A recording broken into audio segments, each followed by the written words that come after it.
Сьогодні 23 червня, і гадаю, ви знаєте, що це означає.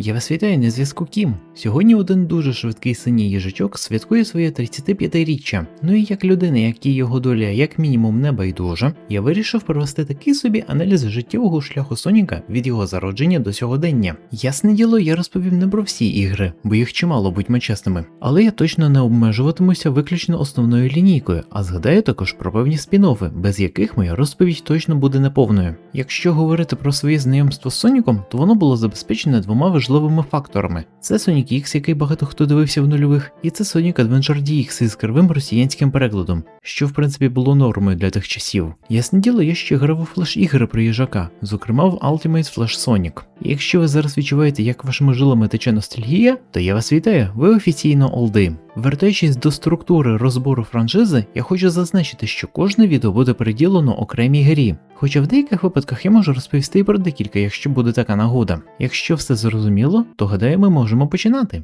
Нашою стартовою точкою най буде жовтень 1988 року. Тоді Sony ще навіть і не думали про PlayStation, а Microsoft тільки-но видав Windows 2.1. Зате була компанія Sega, яка викотила на японський ринок Sega Mega Drive, відомий в Америці як Sega Genesis, а в Південній Кореї як Samsung Super Aladdin Boy. Варто розуміти, що в Південній Кореї в ті часи був заборонений прямий імпорт із Японії через певні настрої в суспільстві, пов'язані з не дуже веселою спільною історією. Внаслідок цього Sega мусила домовлятися з компанією Samsung щодо виготовлення консолей у самій Кореї та під іншою назвою. Через те саме мусила пройти Nintendo, чия консоль SNES видавалася компанією Hyundai Electronics під назвою Super Comboy. І так, ви правильно зрозуміли, гігант, відомий своїми авто, займався ігровими консолями. Щоправда, та сама Hyundai Electronics нині зветься SK Hynix. Ну, але то таке, то...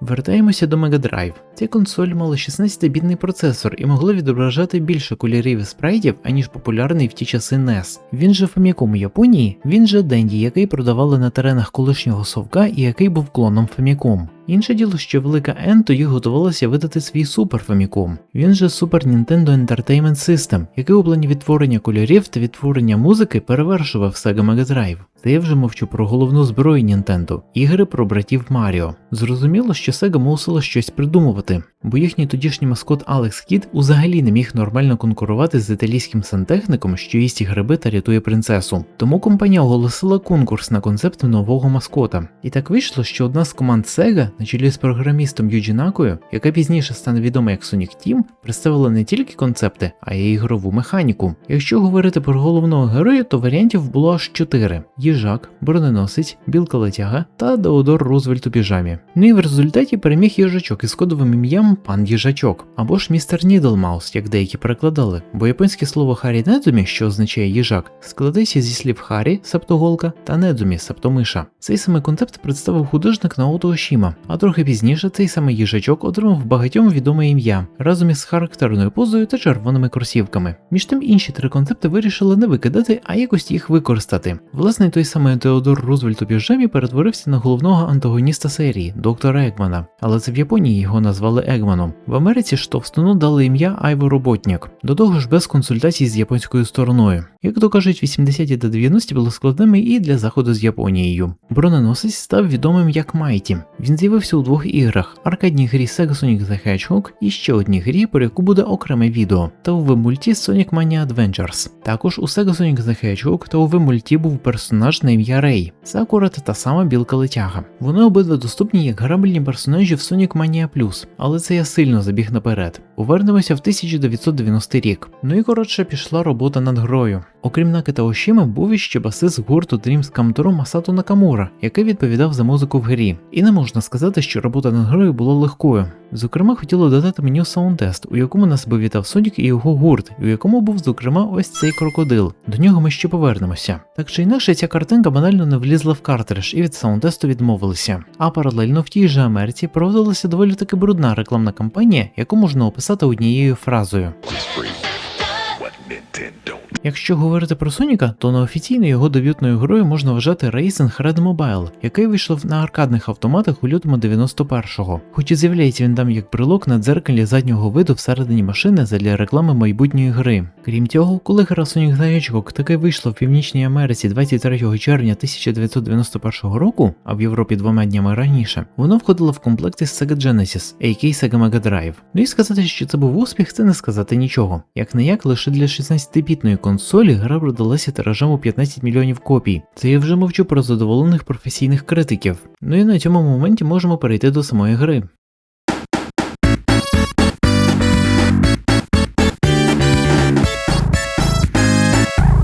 На перший погляд, це стандартний для тих часів платформер з видом збоку, рівно як і Super Mario. Різниця відчувається рівно в той момент, коли Сонік набирає швидкість. Особливо це видно під час подолання мертвих петель. Як не як, його ім'я явно асоціюється зі швидкістю звуку. Окрім цього, гра може запропонувати вам альтернативні маршрути проходження рівнів і таємні кімнати, тим самим підвищуючи реплеябіліті завдяки заохоченню до дослідження. І звісно ж, гра може тоді, коли треба, вимагати від гравця обережності, ну бо це ж платформер. Як не як, тоді не було можливості зберегти гру, а кількість життів і контів, себто шансів продовжити гру з того ж рівня після втрати життів, була обмежена. Щоправда, в Labyrinth Zone, де основна частина рівнів проходить під водою, це доведено до абсурду, бо розганятися на дні водойми трохи проблематично, та й треба постійно контролювати кисень у їжака.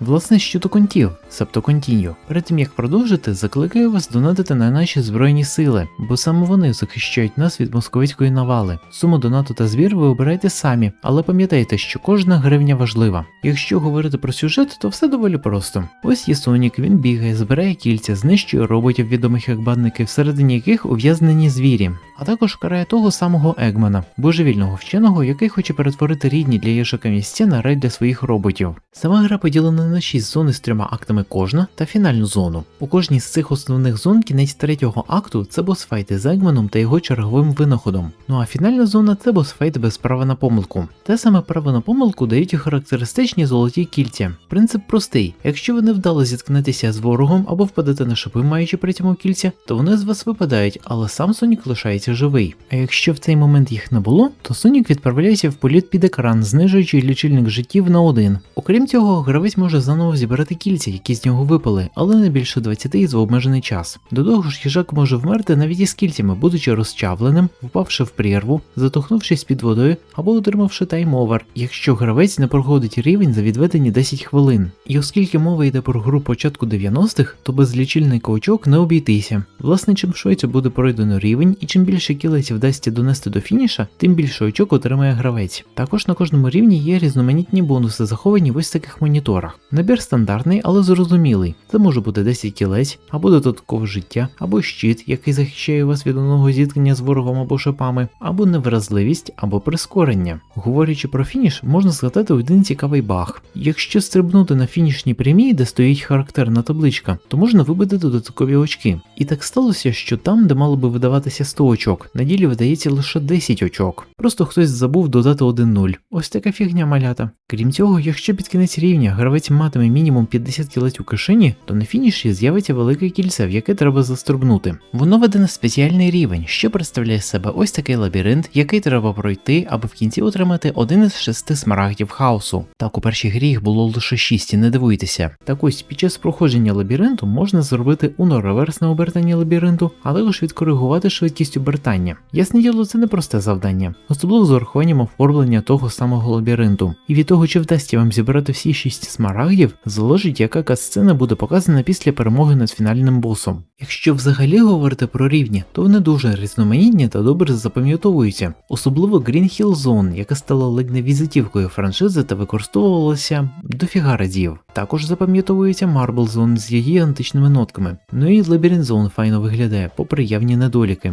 Особливо їхню унікальність підкреслює місцева музика. Я розумію, що важко оцінювати музику в грі 35-річної давнини, коли вона представляє себе себе збірку різноманітних сигналів, однак вона того варта. Тепер можемо перейти до версій на різних платформах. Окрім 16-бітної версії, була також спільна версія для 8-бітної Sega Master System та портативки Sega Game Gear з трохи іншими рівнями, але Green Hill лишився на місці, смарагдами, які треба шукати вже на самих рівнях, та безповоротною втратою кілець. І саме в цю версію я свого часу грав через CDX. Такий собі невеличкий Inception. Також 8-бітна версія доступна в збірці Sonic Mega Collection Plus та в Sonic Origins Plus. Ну а 16-бітна версія була доступна в різноманітних збірках на кшталт Sonic Jam і Sonic Gems Collection. Також був порт гри на Game Boy Advance, який краще оминати 10-ю дорогою, тримаючи в руках хрест, бо керування дуже туге, Sonic ніби сковзить, а про підвищений зум я взагалі мовчу. Був ремастер 2013 року на iOS та Android, який дійсно можна було би порекомендувати, якби його не видалили з маркетплейсів.